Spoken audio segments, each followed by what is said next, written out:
Hi everybody, I'm Jamie. Thank you for tuning in.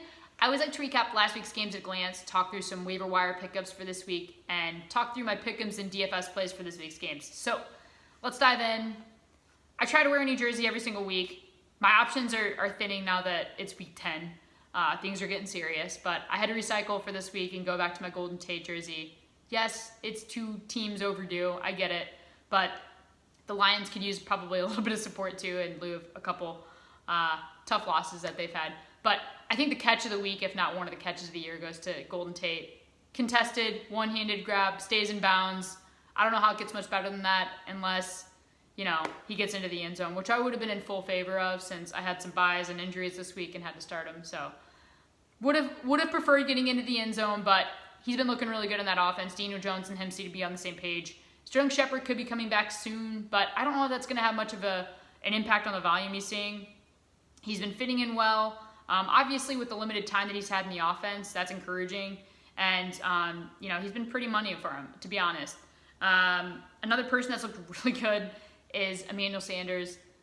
Back-to-back weekends getting into the end zone. 2 out of 2, I guess, really overall in the 49ers offense. So pretty impressive out of the gate. And this week he gets over 100 yards, gets some more volume. So that's encouraging. At this point, you have to start considering starting him if you have him. Very solid flex play for an Emmanuel Sanders. But this week I really think they have a true test against the Seahawks. It's going to be a tough divisional game. They are at home, which is good. But and like I said, now they have Emmanuel Sanders. Pretty solid at the running back position. Overall, better game for Matt Breida than Tevin Coleman this week. But, the Niners are the last team standing, undefeated. Thought that Touchdown Tommy would outlast them, but not the case. Another team that is the last team standing are the Bengals. The Dolphins won their first game with Fitzmagic, and the Bengals, unfortunately, in not the right way, the last team standing, decide they want to go to Ryan Finley as their starting quarterback this week, and why not at this point? May help you lock down that first pick in the draft next year. And at this point, why even start AJ Green? I wish they would, just because I have him, and I took him as a late flyer, thought he'd be a good value pick, and I still think that he was. But, there's no sense in risking him getting hurt even worse, retweaking anything. And they probably want to see what they have in Ryan Finley, whether he's the real deal. And at this point, they have a lot of decisions whether they want to stick with the Red Rocket or not going forward. Another big quarterback decision this week, Gardner Minshew sitting the bench. He's been really fantastic this year, and not this past week, unfortunately. The week I started him, 0 in the touchdown category. But, you have a previous Super Bowl MVP in Nick Foles, so you might as well let him out there, unleash him on what you have. Things are really, I think, going to start to shake up at the wide receiver position for the Jaguars because they finally got a stone cold killer at the helm. And they're 4-5, so it's make or break for them at this point. And Nick Foles, I just think if Gardner Minshew's been doing this well, Gardner Minshew, this is the first year he's ever really played. So if you got somebody like Nick Foles that can take the Eagles to a Super Bowl, and think whatever you will about the Eagles, but the Eagles, I think, were an inferior team when they beat the Patriots. So if Nick Foles can do that with a team that is very mediocre in terms of offensive threats, which they were, I think that he could really elevate what the Jaguars have going on. So might as well try. Another interesting story, Josh Gordon obviously getting picked up on waivers by the Seahawks.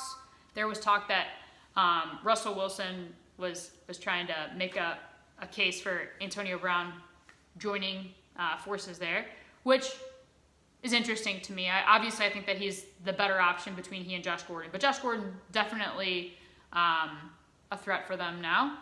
And now they got DK Metcalf, Tyler Lockett, and Josh Gordon. So, but then I started to think, well, what are some teams that really could use Antonio Brown? And obviously, I don't really know what the releasability looks like down the future or when.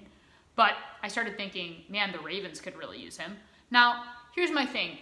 Obviously, Marquise Brown's been solid. They have some really, really capable tight end options that have been, I think, good security blankets for Lamar Jackson.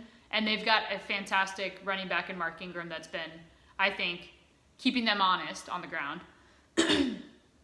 They sure could benefit from somebody like Antonio Brown, but I just don't know if that's the right fit for Antonio Brown, just because he may not get the volume that he's looking for there in that offense, because I don't think Lamar Jackson needs to throw the ball. He's just that talented.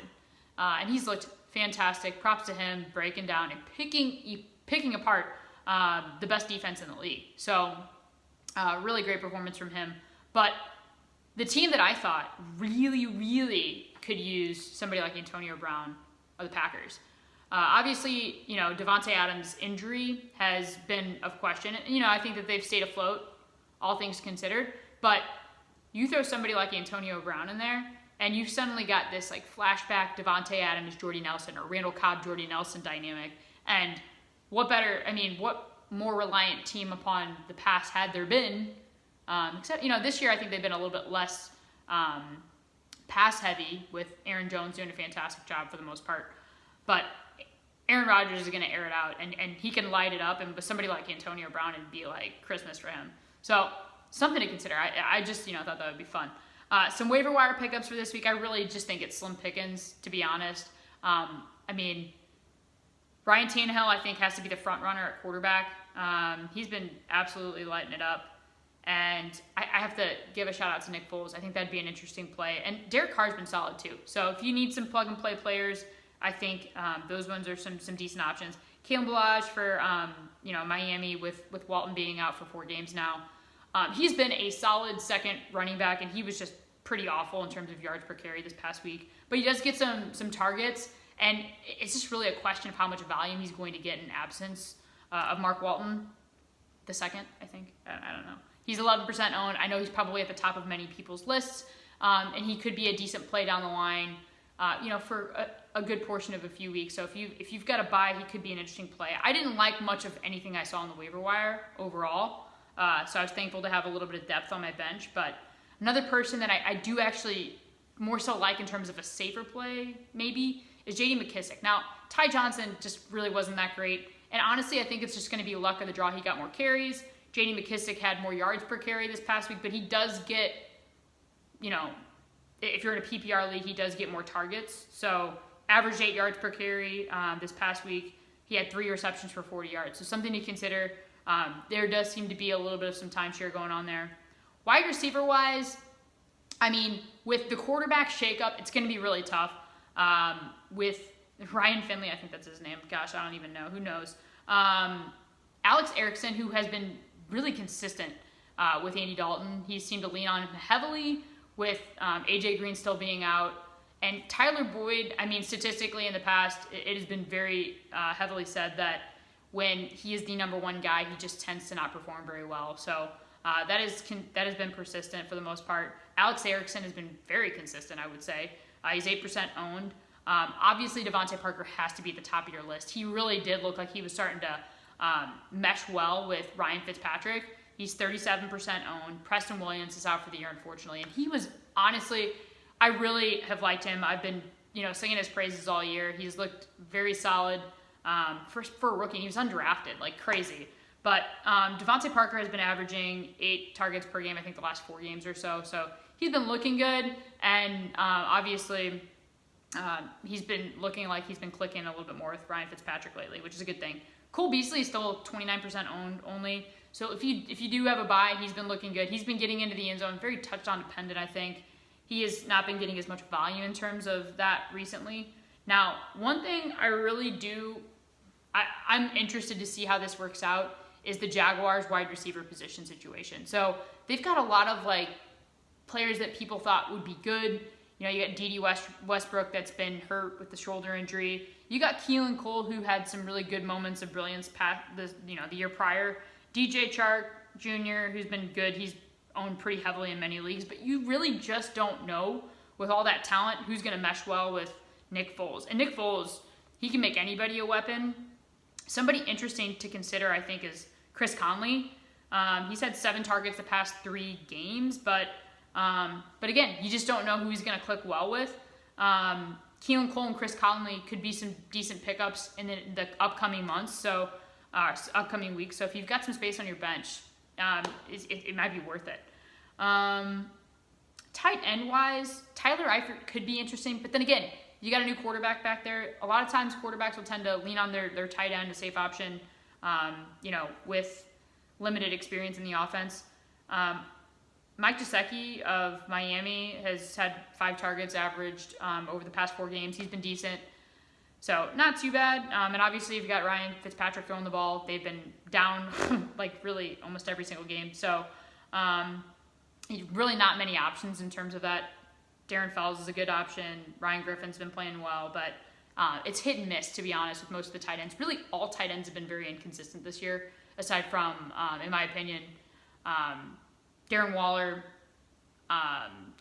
Travis Kelce, and Austin Hooper has been a stud all year long. So, in my opinion, those are the best 3 tight ends. I don't really know where they stack up in terms of overall stats, but they've been consistent week in and week out. Streaming defenses, I like Baltimore versus the Bengals. They're 45% of them, so another good option, obviously, Indy versus the Dolphins. But Dolphins have been putting some points on the board recently. Now that they've gotten into a rhythm. So, another option, too, just to consider, Zach Pascal. Obviously more of a short-term option. T.Y. Hilton doesn't look like he's going to be out for too long, but still up in the air. Zach Pascal, I had him in DFS last week as a play. Good fill-in player if you just need him for 1 week. Let's get to some pick'ems. I've got the Raiders at home. Derek Carr's had 2 or more touchdowns in the past 3 games, and they're at home against the Chargers. So Chargers have been dangerous. I mean, they beat the Packers this past week, which was honestly, I think they are dangerous in general. But just didn't think that the Packers would lay an egg like that. Lions, I've got them beating the Bears at home. That going against the grain on both those games. I've got the Ravens definitely beating the Bengals at home. I don't care where the Bengals are playing.